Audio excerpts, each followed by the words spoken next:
Hey, I found some pretty cool stuff down the beach. Check it out.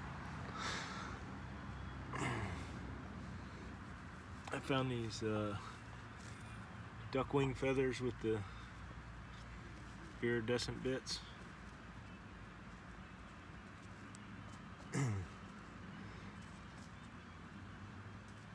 This one's only got that little bit of iridescence. And I don't know where this one came from, but it's got this little coil on it. It looks really cool. It's really pretty. It's got a little bit of iridescence on it too. And this little one right here. There's some pretty big freshwater snails too I saw down there. I'll show you. Yeah, I'm gonna head over there now.